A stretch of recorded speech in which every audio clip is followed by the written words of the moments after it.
Hello, I'm Keith Hockton, author, historian, and host of Rearview Mirror Chronicles, where we take a look back at the people and the moments that shaped our world through history. Samuel Pepys is well known for his brilliantly evocative diary, which gives us really probably the best unsurpassed window into daily life in Restoration London. But what many don't realize is that Pepys also had a dark side, something long overlooked or perhaps deliberately ignored for centuries. Because the truth is, Samuel Pepys was not just the charming chronicler of London's rebirth after the Great Fire of London, or a diligent naval administrator. He was, by his own admission, a sexual predator and an abuser of women. Historian Guy de la Bedouere, best known for his work on the Romans, has actually peeled back the veneer of Pepys in his new book called The Confessions of Samuel Pepys, revealing a man far more complex and far more troubling than we've ever been willing to acknowledge.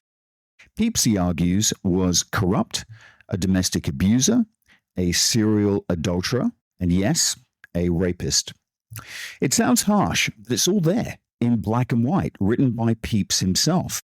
These are not accusations dug out by later historians, nor moral judgments from modern times. They're actually his own confessions, his own words, recorded in the privacy of his coded diary. And yet, paradoxically, Pepys was also a man who was held in enormous esteem by his contemporaries. He, by all accounts, was a brilliant naval administrator, a man of dazzling curiosity, charm, and appetite. He loved life. And in his way, he loved women too, their company, their intelligence, and their conversation. So what then makes him a bundle of contradictions, grotesque in some of his behavior, yet also capable of joy, warmth, and fascination? I think to paint him as a monster would be to miss the point.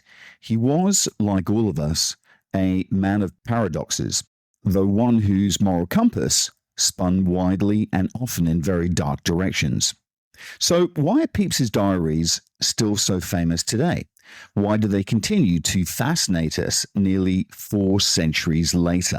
By the middle of the 17th century, keeping a personal diary was still something of a novelty.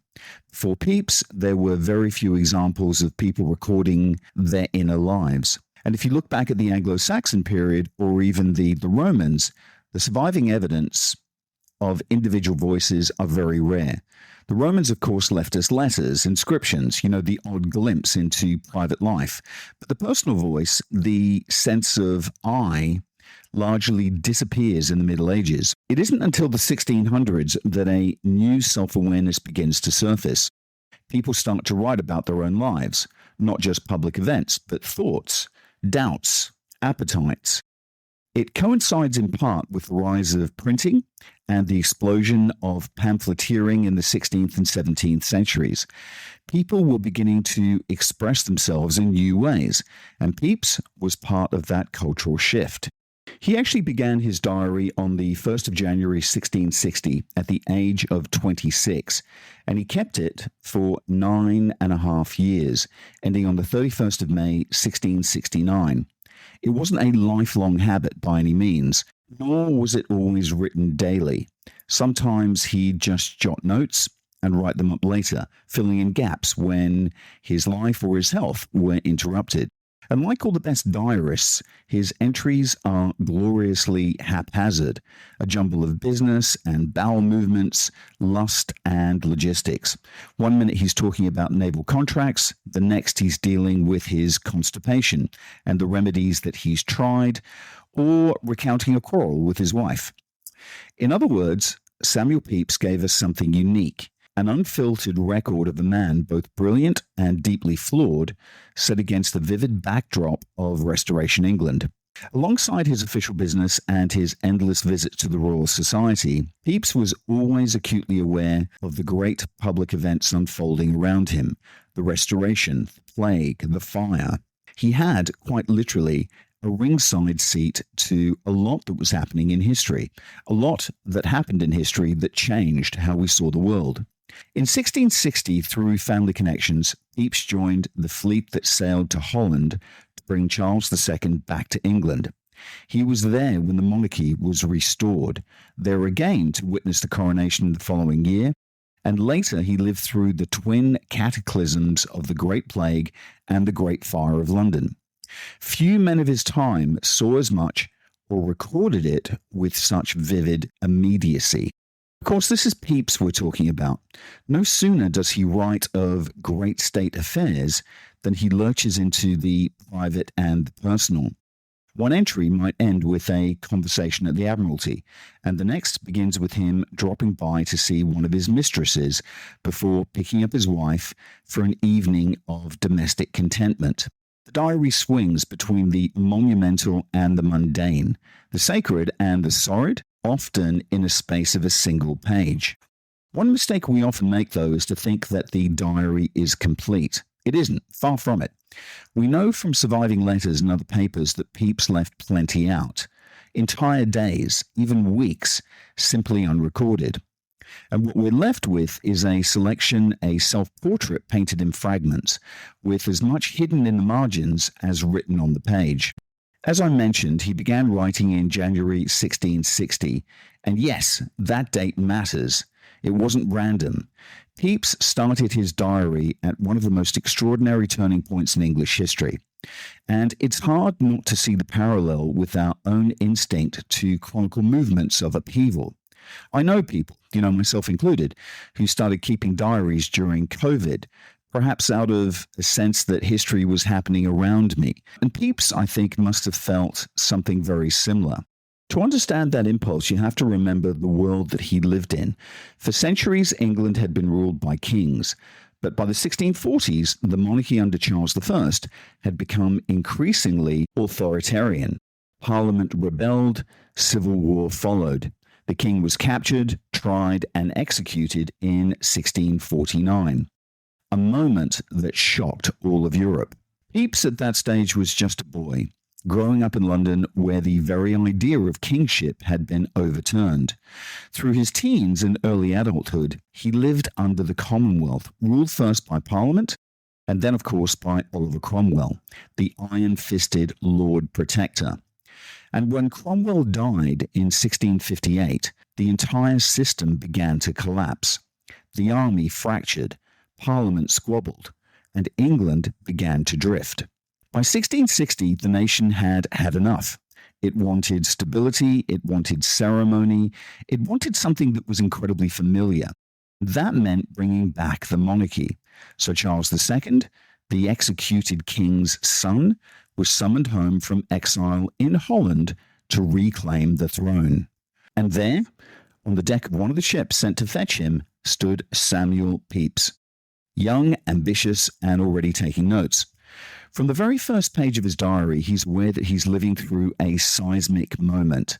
Parliament's dissolving, the monarchy is being restored, and England is reshaping itself before his very eyes. I think it's also worth remembering, too, that Pepys was not born into privilege. His family had once been landowners. By his time, the money had long since vanished through marriages and misfortunes. He was actually the son of a London tailor, one of 11 children, most of whom died in infancy. His childhood home stood near St. Bride's Church, just off Fleet Street, in the warren of alleys that made up the old city. What lifted Pepys out of obscurity was luck and connections. His great aunt had married into the Montague family, one of the rising powerhouses of the day, and through them he caught the attention of his cousin Edward Montague, the very man who would command the fleet that brought Charles II home. And it was Montague who gave Pepys his first real position, Clerk of the Acts in the Navy Office.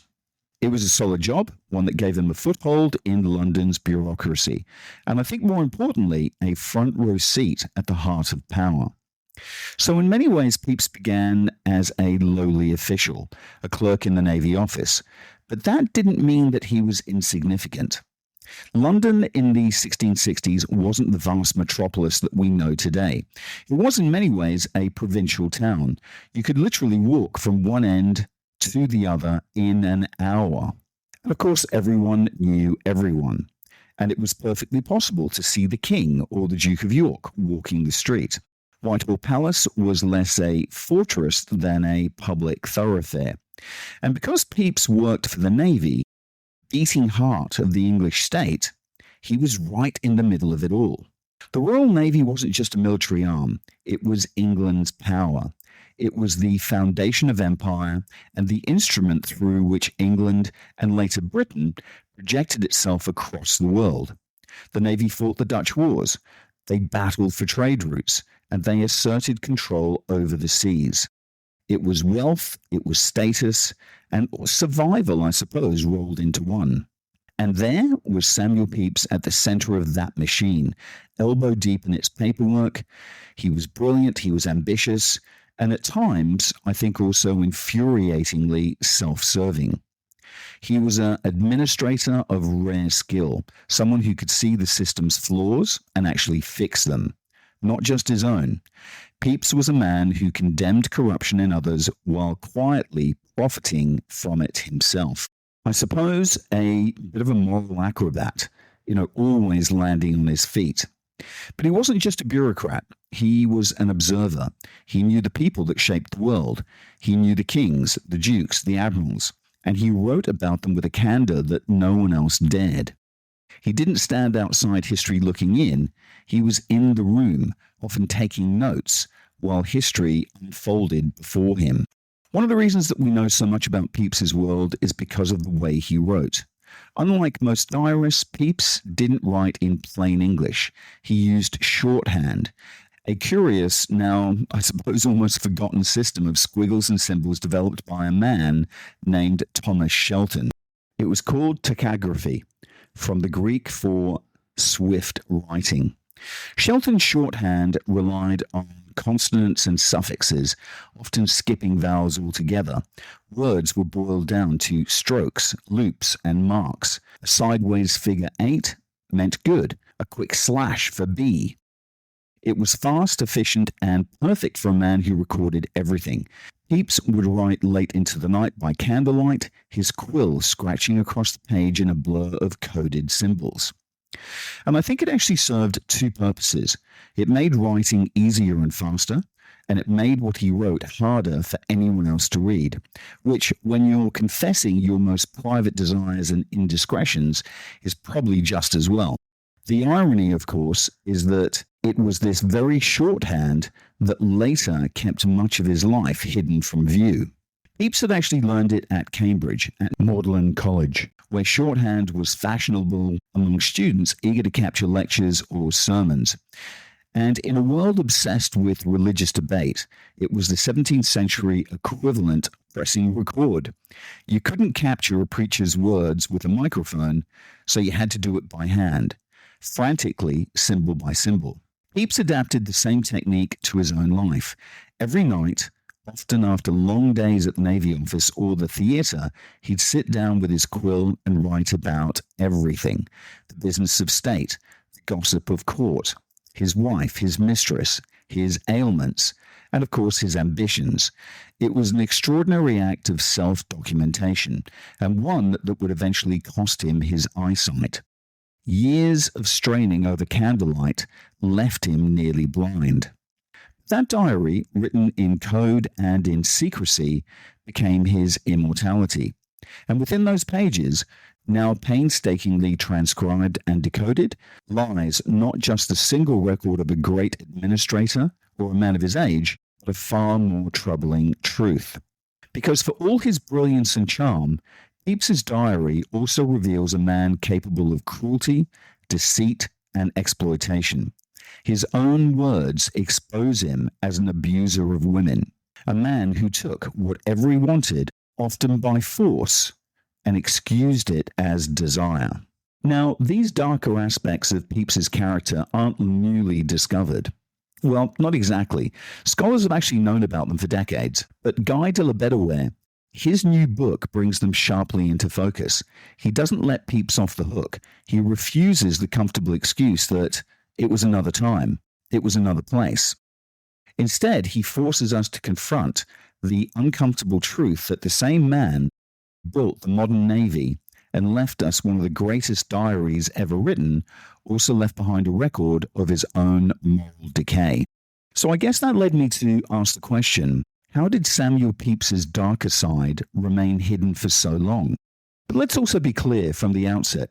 I don't think there's any evidence that during Pepys's lifetime, anyone outside his immediate household or the women he victimized knew what he was really getting up to. In public, he was an admired official, a charming dinner guest, a pillar of Restoration respectability. But in private, he was something else entirely. In my view, and in Guy de la Bedoues's too, the diary acted as a kind of confessional. Pepys wasn't writing for an audience, he was writing it for himself. He was by nature both obsessive and self-documenting. He collected experiences the way other men collected curiosities, and he wanted a record of them, even the most shameful ones.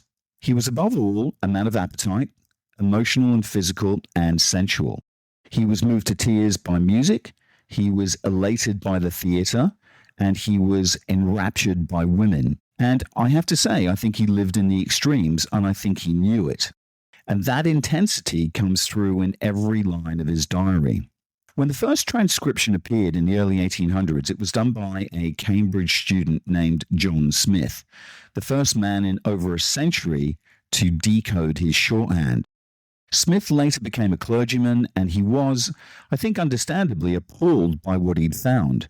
The material was so shocking, so beyond the pale for the time, that when the nobleman who published it, Richard Lord Baybrook, prepared the first printed edition, he cut out these entire sections. In his preface, Baybrook actually hinted at darkly indelicate material that could not possibly be made public, which of course had the opposite effect. Readers were instantly intrigued. The editors said there was filth, but refused to say what it was, and that air of secrecy gave the diary a dangerous glamour. Later editions in the 1870s and beyond did little better. The Miner's Bright edition and the later Wheatley version still omitted the bulk of Pepys's sexual confessions. The pattern was clear enough to those few who read the original shorthand. This was a man engaged in a almost compulsive pursuit of women and girls. He assaulted maids, waitresses, and servants. He kept mistresses, many of them married, and some, tragically, were pushed towards him by families who believed his influence could actually secure them work. Pepys absolutely knew what he was doing, and he also knew how to hide it. And he became aware that what he was recording might one day be deciphered, and he began to disguise the most incriminating passages. At first, he did this by writing in a bizarre mix of languages, mostly French and Spanish, laced through his shorthand. It's what Guy de la Bedoues calls spranglaise. The shorthand itself was already impenetrable, but when you layer in half French and half Spanish substitutions, you get a kind of coded gibberish that baffled editors for generations. To make matters worse, Pepys never wanted his readers or his transcribers to know that he'd done this. There was no neat note at the start saying, "Watch out, I've switched languages." It only became apparent once you began to notice that certain words didn't make sense until you translate them back into Spanish or French. And later, I think as his paranoia grew, he started adding random letters and consonants into otherwise normal English shorthand. If you like, an extra layer of confusion designed to frustrate anyone trying to decode it. And it worked. For nearly 2 centuries, editors struggled to make sense of the jumble. Even when they did manage to decipher some of the more explicit sections, including disturbing accounts on his assaults on women like Elizabeth Bagwell, they quietly left them out. For Victorian editors, such material was unprintable.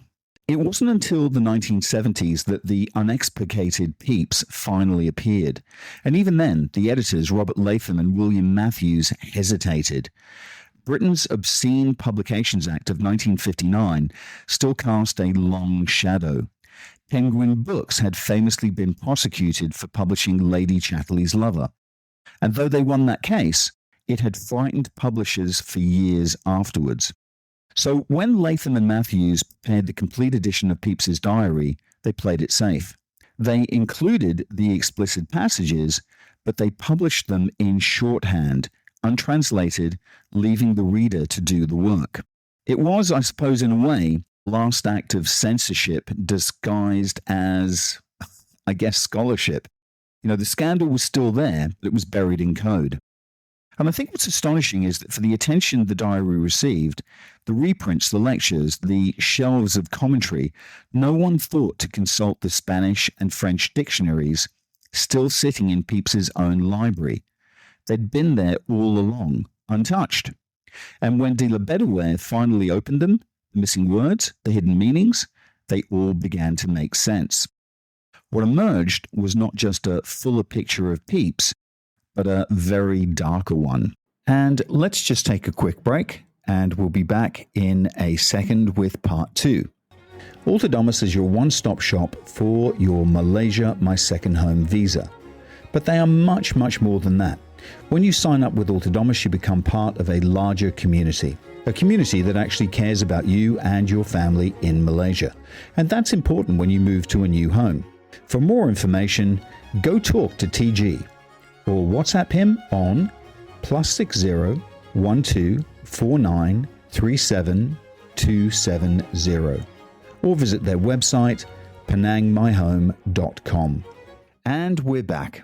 This, I think, remarkably, is the first time those hidden passages have been fully translated. What Guy de la Bedouin has done is extraordinary.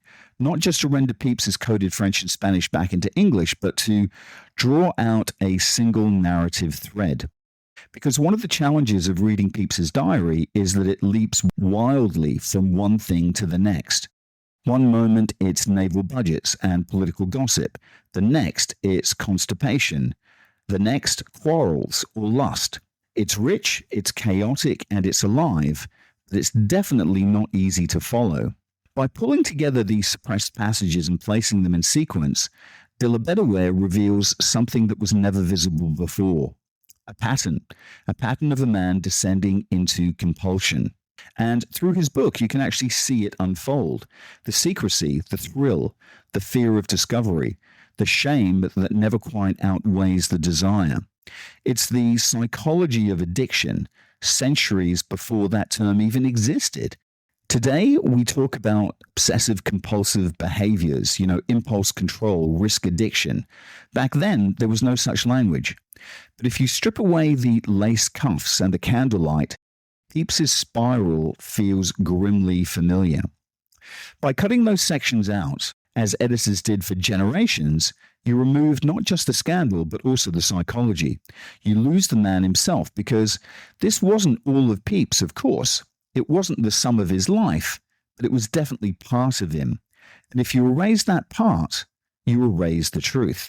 Of course, then I went to, what risks did he run? What could possibly have happened if he'd actually been caught during the day? Well, for one thing, he was a married man, and his wife Elizabeth was no fool. Beyond that, the Restoration Court was a world of spectacle and hypocrisy. The king himself, Charles II, flaunted his mistress in public. His brother, the Duke of York, was no better. Infidelity had become fashionable, an aristocratic sport, if you like. The elites preached virtue and practiced vice, and the common people saw it all as a sign that the kingdom was morally rotting from the top down. Pepys was not an aristocrat. He was a servant of the state, and that meant that the rules still applied. If his corruption had been exposed or his affairs made public, it could have absolutely destroyed him. And the same was true at home. His marriage was already fraught. Elizabeth was often ill and painfully aware of his betrayals. And of course, then there were his own frailties. In 1658, Before the diary even began, Pepys underwent a brutal operation to remove a bladder stone. Procedure back in the day so horrific, it's hard to describe without me flinching.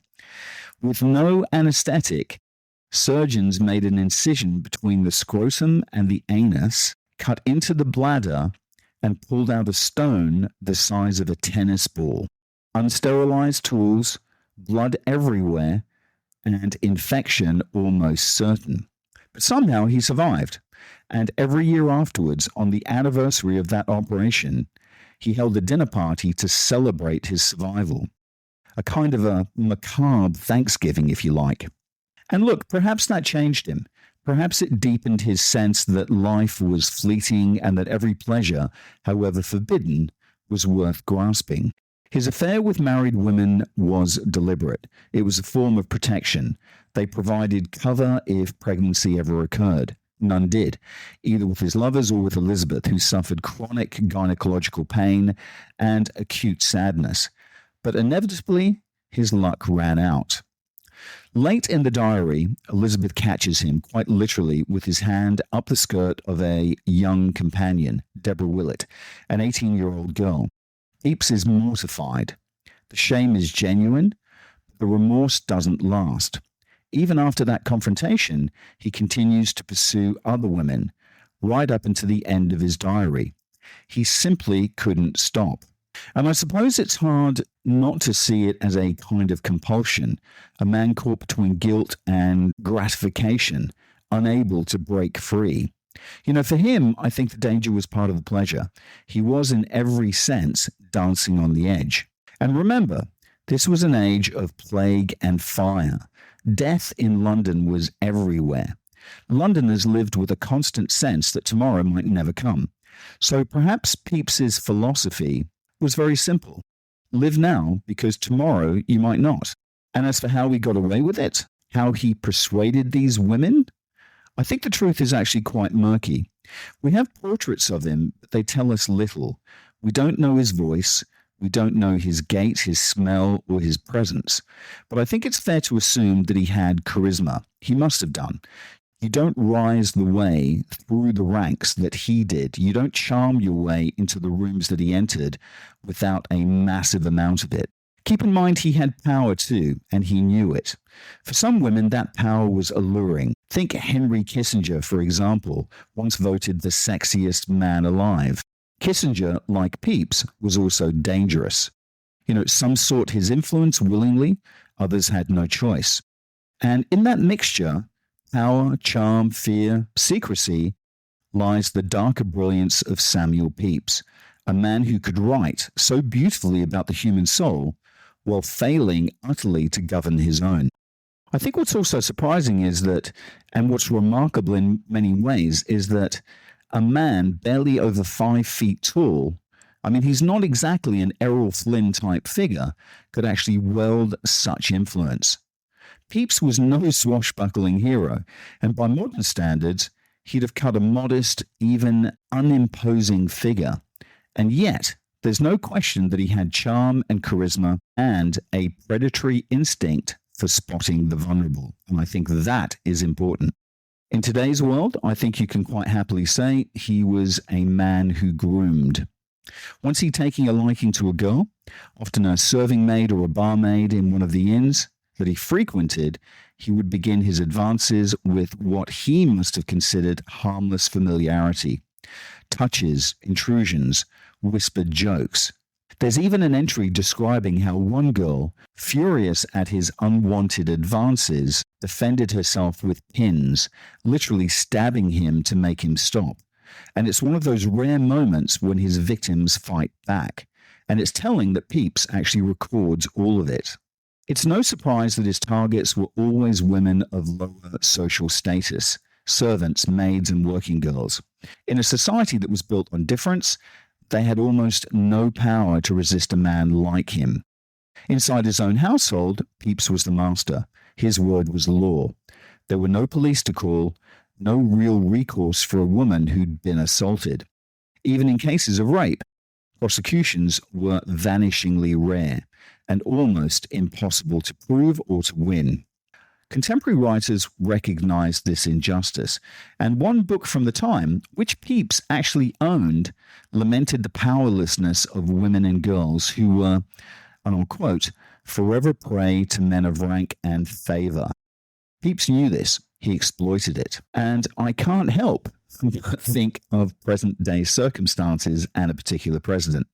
And yet, to fully understand the world he lived in, we have to remember that female agency then was almost entirely economic. For many women, their only power lay in using their bodies or their charm to secure stability, not for pleasure, but for survival. Husbands, parents, in-laws would sometimes push them towards influential men. And Pepys knew that too, and he used it to his advantage. I mentioned Elizabeth Bagwell before, so let me just go back to her. She was one of his more notorious mistresses. Her husband worked in the dockyards, and it's clear from Pepys's own account that the entire Bagwell family was complicit, urging her to be kind to him in exchange for favors and advancement. He writes that she detested the situation, and yet she endured it, because in that system, refusal meant ruin. And I think what's chilling about that particular relationship is how long it went on. Even after the diary ends, Bagwell reappears in Pepys's life a decade later, still begging him for help with her husband's position. By then, Pepys was in his 40s, he was older, he was wealthier, and perhaps also a little bit more cautious. He turned her away. But the episode shows how tangled this web of power, sex, and dependence had become. And then there's Elizabeth Barrow, another young widow whose husband had died in the Second Dutch War. She had several children to feed and no income. And when she came to the Navy office seeking her late husband's wages, Pepys took advantage of her too. She wanted justice, he wanted her body. The transaction, if you can call it that, was one-sided and I would have to say incredibly cruel. So why, you might ask, did he write all of this down? Why would any man record such damning details and keep them? And I think that's one of the greatest mysteries. Pepys never actually says, but what we do know is that he went to extraordinary lengths to preserve his diary. He bound it in 6 leather volumes and placed it carefully in his library and made sure it would survive him. And it's still there today in Magdalen College, Cambridge, the very library he endowed. He could have easily destroyed it. He didn't. He could have burned it, or torn out the pages that revealed the worst of him, but he chose not to. Why? We'll never really know, but perhaps he couldn't bear to destroy something so intensely personal.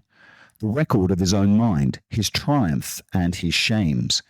Perhaps in some twisted way, he saw it all as art. A mirror held up to his own humanity, however flawed that might be. Or perhaps, like many men of power, he assumed his reputation would protect him, that posterity would forgive what his conscience clearly couldn't. Whatever the reason, the result is astonishing.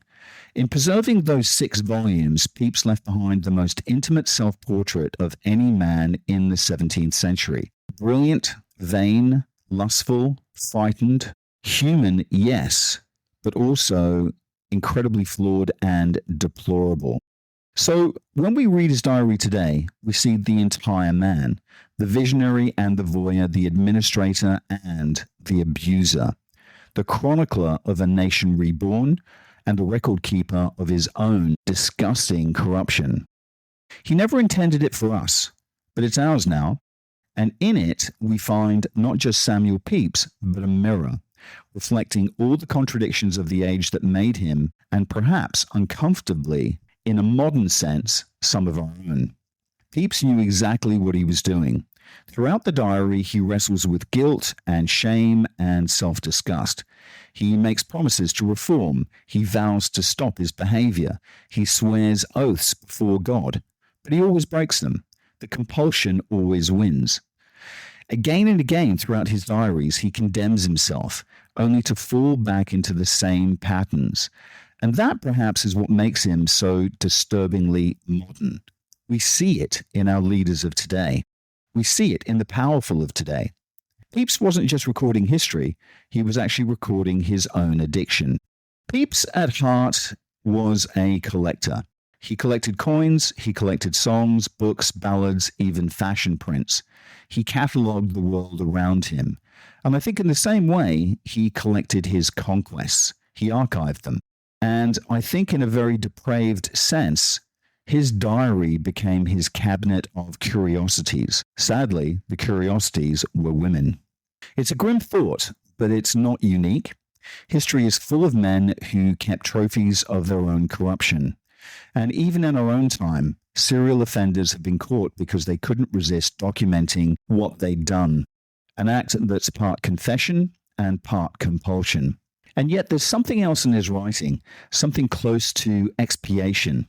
By confessing, by writing down his shame, he may have felt he was cleansing himself, at least privately. It's as if the diary was both a ledger and a confession. His sins tallied, and of course his conscience erased. Whatever his motive, whatever he left behind is unmatched. Across 6 volumes, we see a man in full, from the intimate details of his health to his observations of the Great Fire of London to his darkest desires. No one, before or since, has laid themselves so bare on paper. Most of us, if we'd written such things, would have burned them. Pepys preserved them. And I think that's the paradox, because where most autobiographies, especially those written by politicians or great men, are actually designed to polish their reputations, Pepys's diary does exactly the opposite. It absolutely destroys his. It tells the truth, unfiltered and unflattering. Why he did that, we'll never know. Perhaps he couldn't help himself. Perhaps as a collector, he simply couldn't bear to lose anything, not even the evidence of his own shame. Which brings me to the question that hangs over all of this. What do we do with Samuel Pepys now? If Samuel Pepys were alive today and his secret record suddenly made public, there's no doubt what would happen. He'd be cancelled, his reputation obliterated. That's our reflex now. But what do we do with a historical figure, someone who's lived in a world so different from our own, yet whose actions still completely appall us? The truth is, I don't think there's any easy answer. Standards were different, not better, certainly not excusable, just different. And I think to erase him entirely would be to erase one of the most vivid witnesses to the 17th century life that we have. You know, his record of London, of its streets, its gossip, its everyday humanity is completely irreplaceable. And without it, whole swaths of history completely vanish. And I think that's also the really uncomfortable truth, that we can't neatly separate the brilliance from the brutality. The abuser, the same man who reformed the Royal Navy, who chronicled the plague and the fire with extraordinary immediacy, was also a serial predator. So, do we cancel him? No. I think we confront him.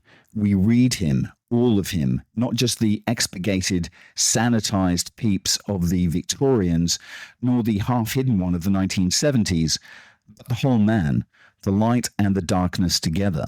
Because only then do we see him as he really was. Certainly not a hero, perhaps as a monster, but as a human being, fatally flawed and frighteningly real.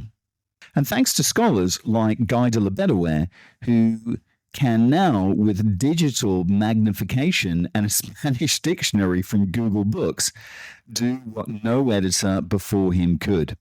We finally have that full picture of Samuel Pepys, the real Pepys, the man who recorded everything and hid absolutely nothing. And that perhaps is why we still read him, because behind the powdered wigs and the candlelight, he forces us to look at ourselves, at what power and desire and guilt can make us do, and how hard it is to tell the truth, even to ourselves. So when you open the Confessions of Samuel Pepys, be warned. You're not just reading history, you're looking at a very modern mirror. Thanks for listening in, folks. If you're interested in books that I've authored, please visit entrepotpublishing.com. Bye for now.